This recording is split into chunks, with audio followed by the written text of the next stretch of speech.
미디안이 공격해 왔을 때 너무 그것이 힘들고 미디안이 한번 이스라엘 백성들이 공격이 들어오면 곡식을 하나도 남기지 않고 다 가져갔대요.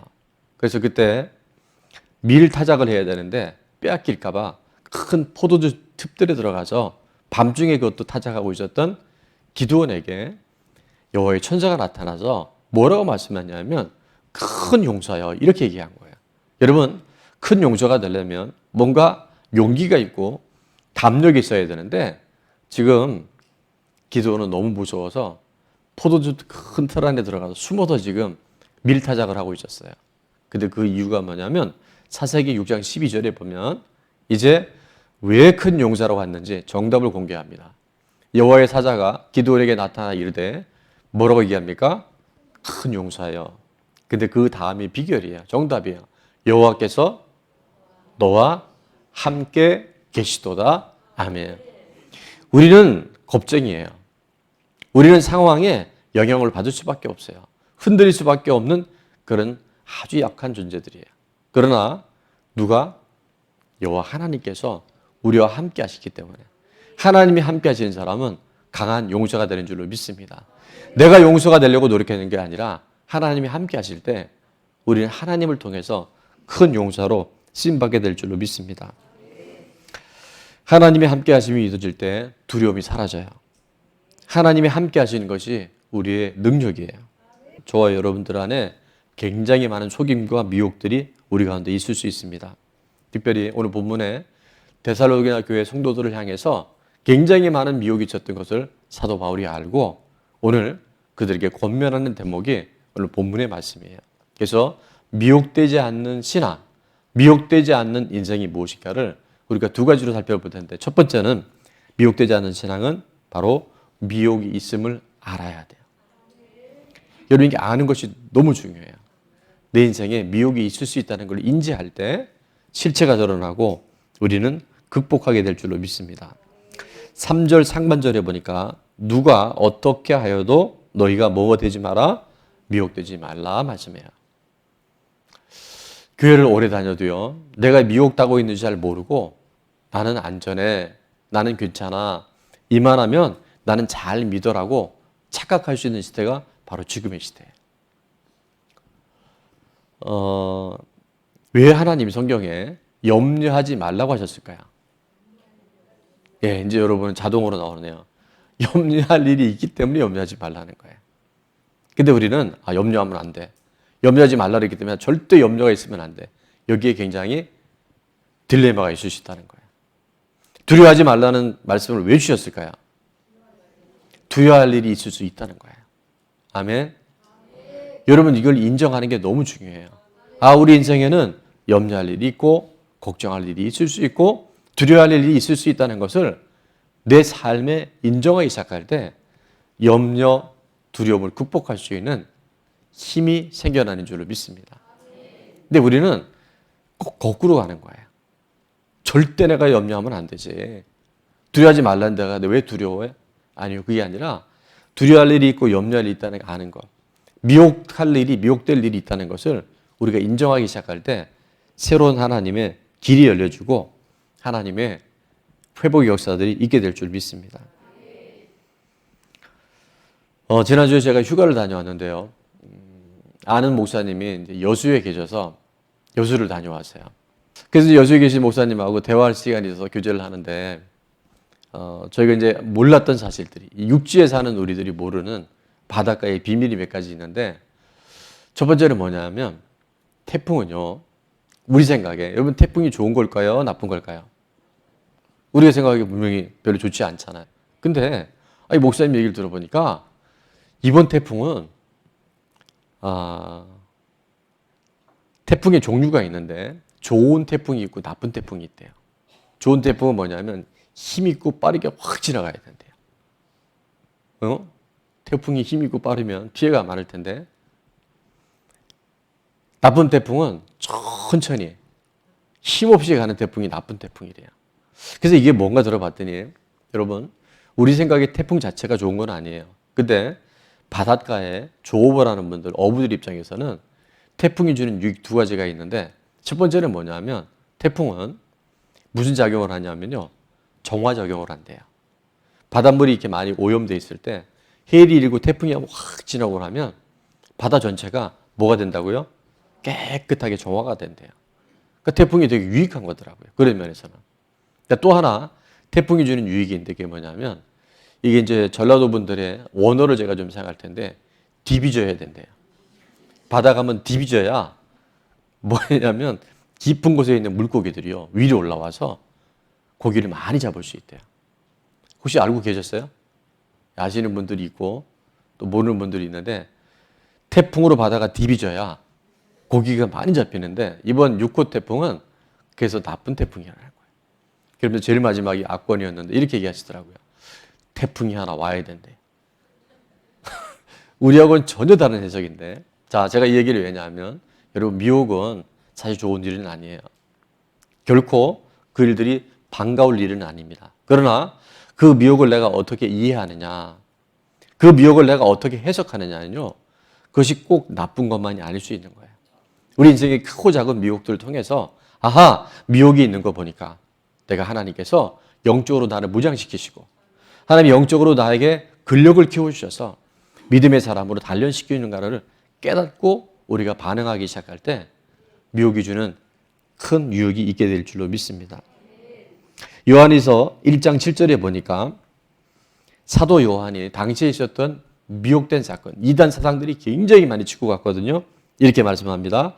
미혹하는 자가 세상에 많이 나왔나니 이는 예수 그리스도께서 육체로 오심을 부인하는 자라. 이런 자가 미혹하는 자요 적 그리스도니. 예수님 당시에 예수님 돌아가시고 약 한 1세기에서 3세기 동안 가장 큰 이단이 뭐였냐면 한번 따라해 볼까요? 영지주의. 영지주의냐면 하나님을 영적으로 예수님을 영으로만 오신 분이라고 계속 인정하는 거예요. 예수님의 부활은 육체의 부활이 아니라 영의 부활이다. 너 예수님 발자국 봤어? 서로 막 이런 얘기하고 다니는 거예요. 여러분 사막 위에 모래 위에 바람 한번 불면 발자국이 없어지는데 예수님 발자국 누가 사진을 찍기를 했을까요?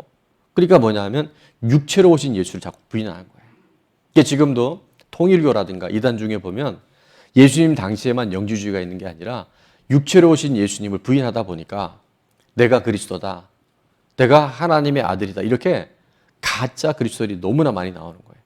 그래서 오늘 7절 말씀에 육체로 오심을 부인하는 자라 이런 자가 미혹하는 자요 적 그리스도니. 자, 8절은 한번 다 같이 읽어볼까요? 시작. 너희는 스스로 삼가 우리가 일한 것을 잃지 말고 오직 온전한 상을 받으라. 아멘. 그래서 우리가 믿음의 깊이 뿌리를 들이되 미혹하는 그 일들을 통해서 더 온전한 상을 받을 수 있는 그런 사람들로 준비되어야 할 줄로 믿습니다. 자, 그러면서 이런 미혹하는 이단들에 대해서 어떤 태도를 가져야 될지 10절과 11절에 오늘 우리가 꼭 붙들어야 할 경계선에 대한 말씀이 있어요. 그 뭐냐면 누구든지 이 교훈을 가지지 않고 다른 말로 하면 예수 그리스도 복음을 없이 예수 그리스도가 하나님의 아들이심을 인정하지 않고 교훈을 가지지 않고 너에게 나아가거든 어떻게 된다고요? 그를 집에 들이지도 말고 인사도 하지 말라 그랬어요. 매우 중요합니다. 제가 이따 말씀드릴 텐데 자, 인사하는 사람들은 어떤 사람인지 11절 다 같이 시작. 그에게 인사하는 자는 그 악한 일에 참여하는 자임이라. 아멘. 예전에 제가 섬기던 목사님이요. 제가 주일학교 때 그때는 신앙촌이라고 있었는데 하여튼 그런 이상한 사람들이 와서 계속 그러니까 교회 안 다니는 집에는 안 가요.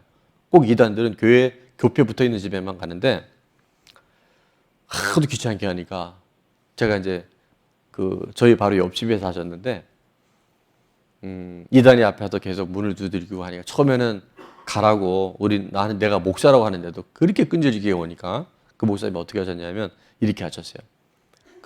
큰 물바가지에다가 물을 갖다 확 부어버리더라고요. 뭐 그게 잘했냐 못했냐를 떠나서 나중에 보니까 이분이 성경적으로 하셨다 그 생각이 들어요. 예, 이거 다 잊어버리세요. 또 목사님이 또 뭐 그렇게까지 하셨냐. 저희 교회도요. 한동안 우편물이 왔는데 기쁜 소식은 좋은 소식인데 박옥수 구원파에서 정기 간행물을 계속 보내는 거예요. 처음에 몇 번 오길래 그러다 말년이 했는데 계속 오길래 전화를 했는데 전화도 안 받고 연결이 안 돼요. 그래서 계속 이렇게 되면 안 되겠다 싶어서 제가 이제 뭐라 해야 돼요? 본사라 해야 돼요? 본점이라 해야 돼요? 전화번호를 알아서 이제 통화를 했어요. 하여튼 그쪽에 책임자 되는 분이 받는 것 같더니 제가 이렇게 저는 김포 좋은 나무교회 담임 목사인데 우리 교회에 지금 계속 이런 우편물이 온다. 앞으로 보내지 마시라고 얘기를 하고 그런데 그분들이 굉장히 사무적이에요. 그러니까 맨날 이런 전화 받는 것 같아요. 그래서 제가 단호하게 한마디를 했어요. 한번 들어보십시오. 내가 이렇게 얘기해요. 당신들한테 이렇게 했어요. 당신들한테 구원파가 이단이니까 빨리 나오라고. 거기 오래 있으면 당신들 속는 거라고. 이런 편지 보내고 전화하면 좋겠습니까? 이렇게 물어봤어요. 내가 만약에 그렇게 한다면. 그랬더니 이분이 급당황을 하더라고요. 그래서 앞으로는 우편물이 가지 않을 수 있도록 그렇게 조치하겠습니다. 그리고 전화를 끊었어요. 그리고 지금까지 우편물이 올까요, 안 올까요? 아직까지는 안 와요. 여러분, 단호해야 돼요. 거기에 여지를 주면 제가 그 며칠 때도 말씀드렸는데 이단과 여러분이 논쟁을 한다거나 교리에 대해 설명하다 보면 이길 재간이 없어요. 인사도 하지 말고 참여하는 자는 바로 동일하게 그 이단에 내가 넘어갈 수 있다는 것을 우리는 명심해야 됩니다. 자, 미혹되지 않는 신앙의 가장 중요한 것은 미혹할 사실이 있다는 것을 우리가 인정하는 거고요.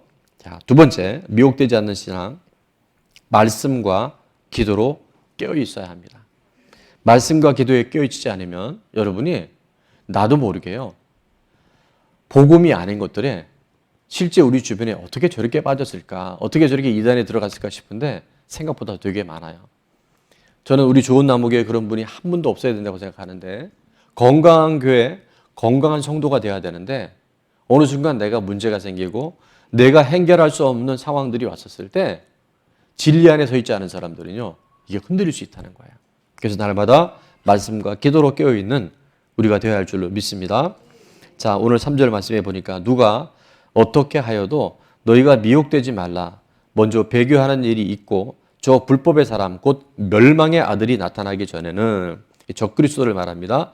그날이 이르지 아니하리니. 자, 예수님은 이미 제자들에게 또 공관복음에 마태, 마가, 누가, 요한복음에 마지막 때 있을 징조에 대해서 계속 말씀해 주셨어요.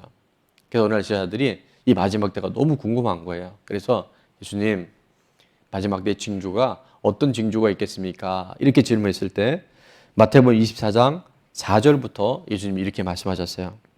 예수께서 대답하여 이르시되 너희가 무슨 미혹을 받지 말라 그래요? 사람의 미혹을 받지 않도록 주의하라. 많은 사람이 내 이름으로 와서 이르되 그들도 똑같이 그리스도라는 이름을 가지고 와요. 나는 그리스도라 하여 많은 사람을 미혹하리라. 난리와 난리 소문을 듣겠으나 너희는 삼가 두려워하지 말라. 이런 일이 있어야 하되 아직 끝은 아니니라. 그러니까 임박한 종말을 들고 나오는 사람들 매우 위험합니다. 그러니까 그 때와 시는 예수님도 모르신다 그랬단 말이에요. 오직 누구만 알아요? 하나님만 아셔요. 그래서 멸망의 아들이 나타나기 전에 그날이 이르지 아니하리라 말씀하시고 6절에 보니까 마태복음 24장 6절에 보니까 난리와 난리의 소문을 듣겠으나 너희는 삼가 두려워하지 말라. 아까 말씀 이런 일이 있어야 돼. 아직 끝은 아니니라. 자, 어떤 때가 있는지 9절부터 조금 더 구체적으로 설명이 되어 있는데 그때 사람들이 너희를 환란에 넘겨주겠으며, 자, 이거는 지금 중국이나 북한이나 또 모슬렘 지역에 가면 이런 일들이 실제 지금도 있긴 있어요. 잘 들어보십시오. 너희는 환란에 넘겨주겠으며 너희를 죽이리니 너희가 내 이름 때문에 모든 민족에게 미움을 받으리라. 그때 많은 사람이 실족하게 되어 서로 잡아주고 서로 미워하겠으며 거짓 선자가 많이 일어나 많은 사람을 미혹하겠으며. 지금 매우 임박하다는 것은 우리가 감지할 수 있죠. 12절 불법이 성함으로 많은 사람의 사랑이 식어지리라. 13절은 다 같이 한번 읽습니다. 시작. 그러나 끝까지 견디는 자는 구원을 얻으리라. 14절 제가 읽을게요. 이 천국 복음이 모든 민족에게 증언되기 위하여 온 세상에 전파되리니 언제 오냐면 그제야 끝이 오리라. 천국 복음, 예수 그리스도가 하나님의 아들이심을 땅 끝까지 증거하게 될 때 바로 그때가 주님 오신 때입니다. 그래서 우리가 이거를 분별할 수 있게 되고 미혹 사상에 대해서 우리가 경계선이 세워질 수 있는 거예요. 그래서 뭘 알아야 되냐면요. 뭘 알아야 될까요? 말씀을 알아야 돼요. 말씀을 알면 미혹이나 거짓 것들에 대해서 우리가 분별할 수 있게 된다니까요. 근데 내가 말씀을 모르니까, 내가 하나님의 약속이 무엇인지를 모르니까 자꾸 그런 거에 흔들리기 시작하는 거예요. 그래서 이 말씀과 기도로 깨어있기 위해서는 정말 우리가 붙들어야 될 게 있어요. 그게 뭐냐면 바로 공동체고요. 또 하나는 바로 예배예요. 예배를 통해서 하나님이 계속 말씀해 주셔요. 자, 우리 다 같이 한번 읽겠습니다. 시작. 모이기를 폐하는 어떤 사람들의 습관과 같이 하지 말고 오직 권하여 그 날이 가까움을 볼수록 더욱 그리하자. 그래서 한국교회 위기가 이제 다른 뭐 여러 가지가 있겠지만 이 공동체 중심의 예배가 사라지고 있어요. 다 개별화되어 있어요. 스마트폰에 1인 예배, 인터넷 예배. 정말 정부의 제한으로 인해서 공적인 예배를 드릴 수 없을 때는 어쩔 수 없지만 그렇지 않음에도 불구하고 지금 나 혼자서 예배 드렸어요. 온라인으로 헌금했어요. 여러분 이거는 예배가 아닙니다. 여러분 이걸 분별하셔야 돼요. 지금 마지막 때가 오면 모이기를 폐하는 아주 교묘한 유혹들이 들어와요. 그러니까 지금 여기 계신 여러분들은 건강한 신앙이에요. 근데 영상으로 예배 드리는 분들, 병원에 입원해 있거나 정말 특별한 상황이 있을 수 있어요. 그런 거 말고는 여러분 이게 미혹이 있었다는 것을 빨리 깨달을 수 있기를 바랍니다. 코로나 이후에 지금 한국교회가 해처 모여를 하고 있다. 그런 얘기를 들었어요. 무슨 얘기냐면 내가 출석하는 교회가 있고 왜 홍수가 나면 뭐가 제일 귀하다 그래요? 생수, 마시는 물이 제일 귀하답니다. 지금 뭐 인터넷 들어가고 유튜브 들어가면 너무나 많은 설교들이 떠 있는데 내가 소속되어 있는, 등록되어 있는 교회가 있는데 또 내가 좋아하는 설교의 목사님이 따로 있다는 거예요. 뭐 우리가 책도 읽을 수 있고 충분히 그럴 수 있죠. 근데 좀 이상한 것은 담임 목사의 메시지와 설교보다 예를 들면 주일 예배, 수요, 금요, 우리 셀 공동체나 매월 우리 교회는 뭐가 있어요? 기적의 상식에는 5일의 기도회가 있고. 근데 그런 말씀의 공급처가 있음에도 불구하고 뭔가 다른 어떤 것에 내가 은혜 받고 하는 것에 계속 링크되어 있다고 한다면 한 번쯤 생각해 봐야 돼요. 여기 기웃 저기 기웃 하다 보면 정체성에 혼란이 와요. 똑같은 성경 말씀을 큐티를 해도요. 1년 전 큐티와 같은 부분인데 내가 오늘 상태에 따라서 큐티가 달라질 수 있죠. 담임 목사님의 설교가 또 내가 은혜 받는 목사님의 설교와 똑같을 수 없을 수 있어요. 그때 영적 충돌이 일어납니다. 그리고 무질서가 와요. 하나님의 나라는요. 하나님의 질서 아래 모든 것이 이루어져요. 하나님 우리에게 말씀해 주셔요. 때를 분별하라고. 말씀과 기도 안에 늘 껴있으라고. 그리고 공동체와 예배가 얼마나 중요한가에 대해서 오늘도 우리에게 말씀하고 계신 줄로 믿습니다. 제가 이제 감기가 좀 걸렸잖아요. 그래서 생각보다 조금 시간은 가지만 제 안에 어떤 깨달음이 있냐면 이 감기를 통해서 감기가 나쁜 거죠. 불편한 거죠. 누가 그러더라고. 초보 운전 붙였는데 강력한 그 해의 1등 초보 운전이 뭐였냐면 답답하지요? 저는 미치겠시요. 뭐 이런 거 있어요. 초보 운전이 뒤에다가 자기가 늦으니까 답답하죠. 저는 미치겠어요. 그랬다는데 저도 설교하는 게 좀 답답하긴 해요. 미치겠어요. 그러나 이 감기를 통해서 면역력을 주실 거고 그러면 제 안에 더 동일한 그 균들로 인해서는 제가 이제 아프지 않을 거기 때문에 새로운 깨달음이 오는 거예요. 위조 지폐가 굉장히 많이 나오는데 가장 많은 위조 지폐가 뭐냐면 아까 우리 화면에는 방송실에서 5만 원권을 지원하던데 100달러짜리 위조 지폐가 가장 많아요. 달러는 어딜 나라 가든지 다 통용이 되고 100달러는 굉장히 가치가 있는 돈이기 때문에. 근데 이 위조지폐를 감별하는 감별사들이 있어요. 저는 위조지폐를 감별하려면 가짜 돈이 뭔가를 쭉 놓고서 그거를 연구하고 그거를 분석해 볼 것 같은데 천만에요. 그렇게 안 하더라고요.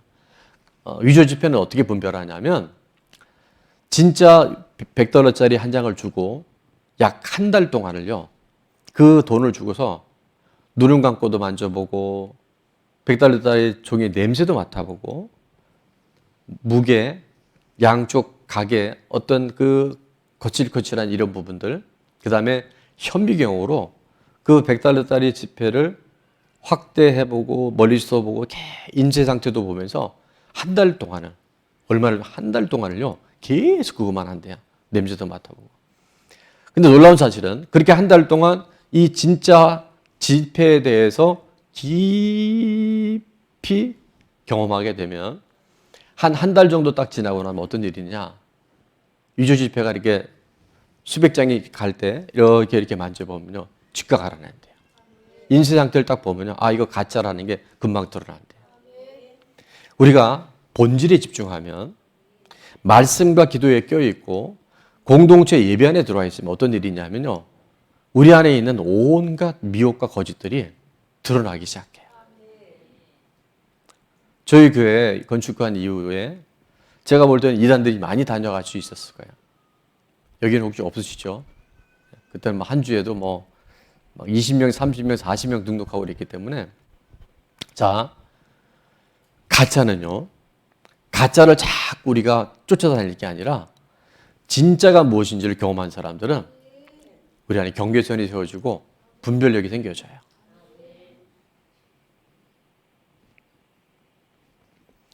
시편 73편에 보니까 이렇게 말씀하더라고요.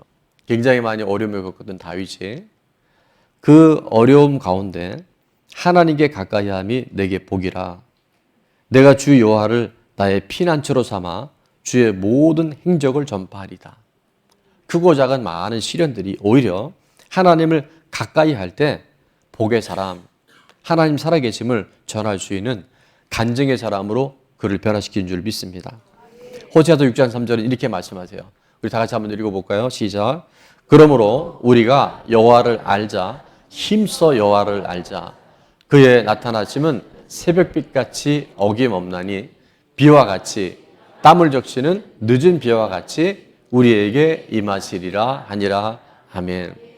하나님을 알아갈 때, 예배를 통해서 말씀의 깊이를 경험하기 시작할 때 우리 삶은 비로소 이 땅에 하나님 나라를 잘 준비하는 복된 사람들 되게 될 줄로 믿습니다.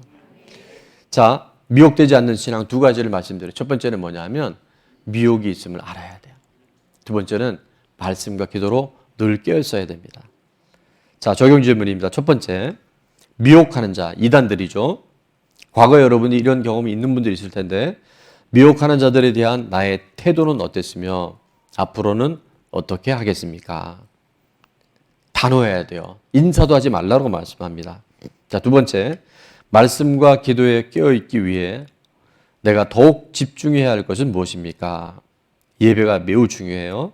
주일 예배, 공적인 예배가 수요, 금요, 우리 셀 소그룹, 남성들 같은 경우는 예배 마치자마자 바로 모임이 있습니다. 또 화요 어머니 기도회가 있고 중보 기도가 있고요. 교회 중심의 삶을 살아갈 때 우리는 이 혼탁과 미혹 속에 살아가는 사단의 전략으로부터 우리는 건강하게 그리고 행복하게 교회를 오래 다니는 게 아니라 중요한 본질 안에 진정한 승리자로 살아가게 될 줄로 믿습니다.